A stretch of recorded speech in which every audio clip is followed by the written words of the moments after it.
سکندر وکیل تھا، لیکن مجال ہے کہ کبھی کوئی کیس جیتا ہو۔ کالا کوٹ پہن کر بس لوگوں کو دکھایا کرتا تھا، بھائی میں وکیل ہوں۔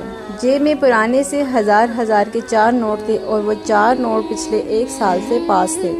وکیل ہونے کے ساتھ ساتھ جیب خرچ چلانے کے لیے منہ چھپائے ہیلمٹ پہنے ڈیلیوری بوائے کا کام بھی کیا کرتا تھا، پارٹ ٹائم۔ یقین نہیں آتا ایک وکیل ایسا کر سکتا ہے، لیکن جب گھڑی راڈو کی اینک ارمانی اور بائک ہونڈا نیا ماڈل رکھنے کا شوق ہو تو بھائی اقبال کے شہین کچھ بھی کر گزرنے کو تیار ہوتے ہیں۔ سکندر شوق چنچل سا لڑکا تھا، پوری دنیا میں اس کا صرف ایک ہی دشمن تھا، وہ تھی اس کی پھپھو کی بیٹی ایمان۔ دونوں ایک دوسرے کو دیکھنا تک پسند نہیں کرتے تھے، نہ جانے ایسی کیا وجہ تھی کہ دونوں میں اس قدر نفرت تھی۔ لیکن ایک بار ایمان نے سکندر کو ایک لڑکی کے ساتھ دیکھا تھا اور گھر آ کر بتا دیا تھا۔ سکندر لڑکیوں کو بائک پہ بٹھا کر گھماتا ہے۔ سکندر کی اچھی خاصی عزت افزائی ہوئی تھی گھر والوں سے، اوپر سے پورے خاندان میں بات پھیل گئی۔ سکندر لڑکیوں سے دوستی کرتا ہے اور آوارہ لڑکا ہے۔ سکندر کو بہت غصہ تھا، دل چاہ رہا تھا کہ ایمان کو قتل کر دے۔ ایمان کپڑے واش کر رہی تھی، جان بوجھ کر واشنگ مشین کی وائر توڑ دی کسی بھی طرح، پھر بیچاری کو 20 سوٹ ہاتھ سے ہی دھونے پڑے۔ سکندر نے کان میں آہستہ سے کہا، وکیل سے دشمنی کرو گی تو ایسا ہی حال ہوگا، اور جو تمہاری وجہ سے سارے خاندان میں میری بے عزتی ہوئی ہے نا، اس کا بدلہ تو میں لوں گا۔ ایمان کپڑے واش کرتے ہوئے بولی، شکل دیکھیے اپنی بندر کہیں کے، شکل سے ایسا لگتا ہے کہ تم افریقہ سے آئے ہو۔ چونکہ ایمان خوبصورت تھی اور سکندر گندمی رنگ کا لڑکا تھا۔ دن گزرتے گئے، ایمان کے لیے رشتہ آیا۔ لڑکا بیرون ملک کسی کمپنی میں انجینئر تھا، مہینے کا 3-4 لاکھ کماتا تھا اور شادی کے بعد وہ ایمان کو ساتھ لے جانا چاہتا تھا۔ رشتے کی بات چل رہی تھی، سکندر نے من میں سوچا اس کو تو کوئی فقیر ہی ملے گا، انجینئر سے تو نہ شادی ہونے دیتا۔ لڑکے دیکھنے والے آئے ہوئے تھے، ایمان اور وہ لڑکا جس سے شادی ہونی تھی، وہ دونوں گارڈن میں کھڑے باتیں کر رہے تھے۔ سب گھر والے ہال میں بیٹھے ہوئے تھے۔ سکندر گھر میں داخل ہوا، ایمان کی طرف دیکھ کر پہلے مسکرایا، پھر بولا، دیکھ ایمان، میرے ساتھ ایسا نہ کر، میں تم سے بہت پیار کرتا ہوں۔ یاد کرو جس دن بارش ہو رہی تھی اور ہم دونوں ساری رات ٹیرس میں بیٹھے باتیں کرتے رہے تھے اور تم نے میرا ہاتھ چوم کر بولا تھا، سکندر ہم کبھی جدا نہیں ہوں گے۔ وہ لڑکا سکندر کی جانب حیرت سے دیکھ رہا تھا۔ سکندر اس لڑکے سے مخاطب ہوا، بھائی صاحب معاف کرنا، لیکن ایمان میری محبت ہے اور میں اس کے بنا اور یہ میرے بنا نہیں جی سکتی۔ لڑکے نے جب اتنا سنا تو غصے سے لال پیلا ہو گیا، جلا کر اپنی ماں باپ بہن کو آواز دی۔ سب حیران تھے کہ کیا ہوا، امی چلو یہاں سے، یہاں تو بغیرتی ہو رہی ہے۔ ایمان رو رہی تھی، سکندر کی طرف دیکھ رہی تھی۔ لڑکے والے چلے گئے اور سکندر نہیں جانتا تھا کہ اس نے نادانی کی تھی، جیسے فلموں میں ہوتا ہے، لیکن حقیقت میں اس کا نتیجہ کچھ مختلف ہوتا ہے۔ جب حقیقت کا پتہ چلا سکندر نے سب کیا ہے تو سکندر کو باپ نے کافی جوتے مارے۔ سب نے باتیں بھی سنائی اور فیصلہ یہ کیا کہ ایمان اور سکندر کا نکاح کروا دیا جائے، اور یہ تو ناممکن سی بات تھی۔ دونوں ایک دوسرے کے دشمن جو ایک دوسرے کو دیکھنا پسند نہیں کرتے تھے، وہ زندگی کیسے ساتھ گزاریں گے۔ دونوں نے بہت شور مچایا، لیکن بڑوں کے ضد نے ان کو شادی کے بندھن میں باندھ دیا۔ اب نفرت مزید بڑھنے لگی۔ سردی کے دن تھے، سکندر نے کمبل اٹھایا اور سارا خود پہ اوڑھ لیا۔ ایمان خاموشی سے دیکھ رہی تھی۔ سکندر اٹھا اور اے سی کا بٹن آن کر دیا۔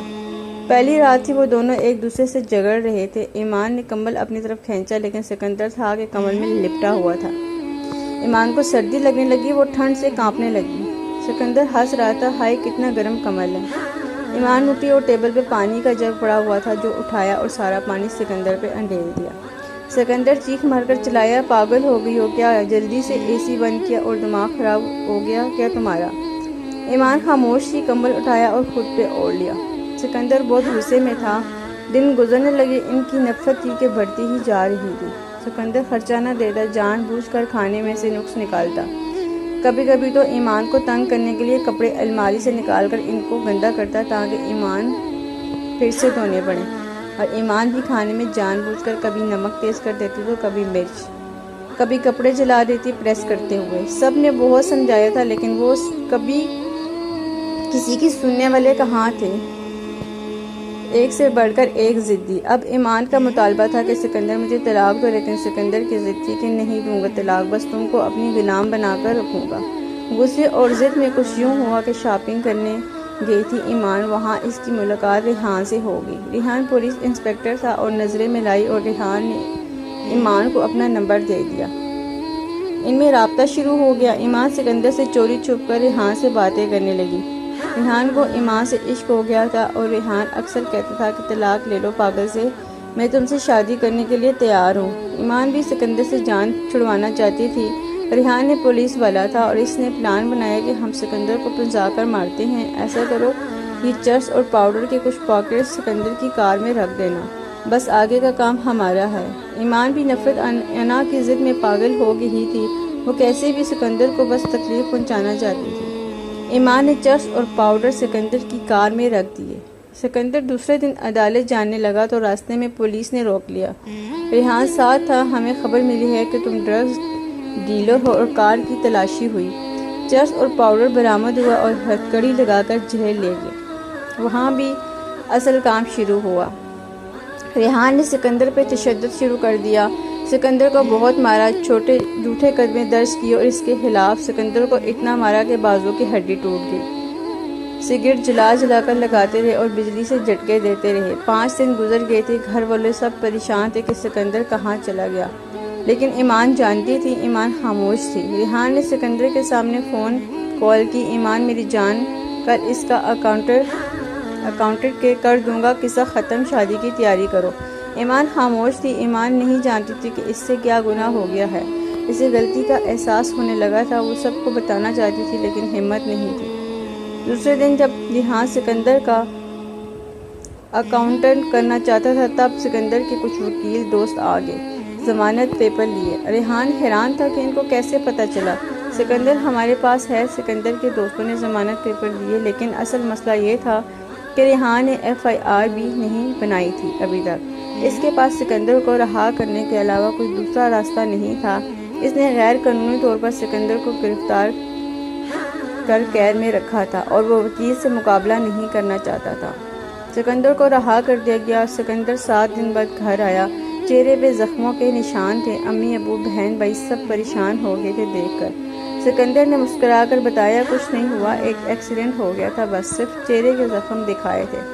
سکندر نے جسم پہ سگریٹ سے جلائے ہوئے اور بجلی کے جھٹکوں سے جلا ہوا جسم کسی کو نہ دکھایا تھا۔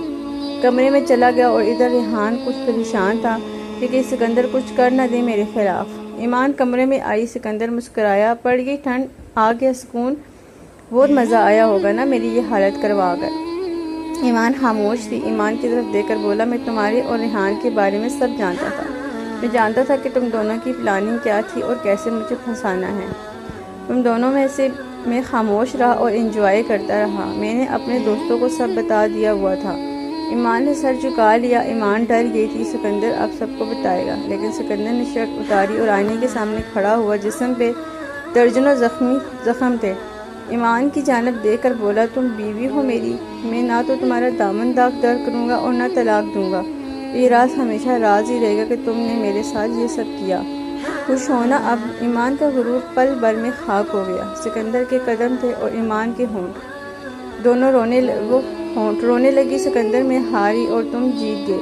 سکندر کے زخموں کو چومنے لگی، مجھ سے بہت بڑا گناہ ہو گیا سکندر، معاف کر دو، آج کے بعد میں تمہاری غلام باندھی ہوں، تمہاری جو چاہو مجھے پل پل درد دو، تڑپاؤ، لیکن میں اب تمہارے قدموں میں زندگی گزارنا چاہتی ہوں۔ سکندر نے مسکرا کر ایمان کا ماتھا چوما۔ ہم پاگل انا اور ضد میں ایک دوسرے سے کتنی نفرت کرنے لگے تھے، جتنا قصور آپ کا ہے اتنا ہی گناہ میرا بھی ہے، ہم خود ہی اپنے دشمن تھے، ہم وفائیں چھوڑ کر جفائیں خرید رہے تھے، اور ہمیشہ وہ لوگ برباد رہتے ہیں جو جھکنا نہیں جانتے، جو معاف کرنا نہیں جانتے، جو انا اور ضد نہیں چھوڑتے۔ غلطی ہم دونوں کی تھی، چلو اب ہم محبت زندگی کا آغاز کرتے ہیں۔ ادھر خبر ملی کہ ریحان ایک ایکسیڈنٹ میں مر چکا ہے اور ایمان سکندر کے سینے سے لگ گئی اور پھوٹ پھوٹ کر رونے لگی۔ دونوں محبت میں ایمان لے آئے تھے اور آخر جفا ہار گئی اور وفا جیت گئی۔ نفرت ختم ہوئی اور محبت کا آغاز ہوا۔ ضد، انا اور غرور، ان کا انجام بربادی کے سوا کچھ بھی نہیں۔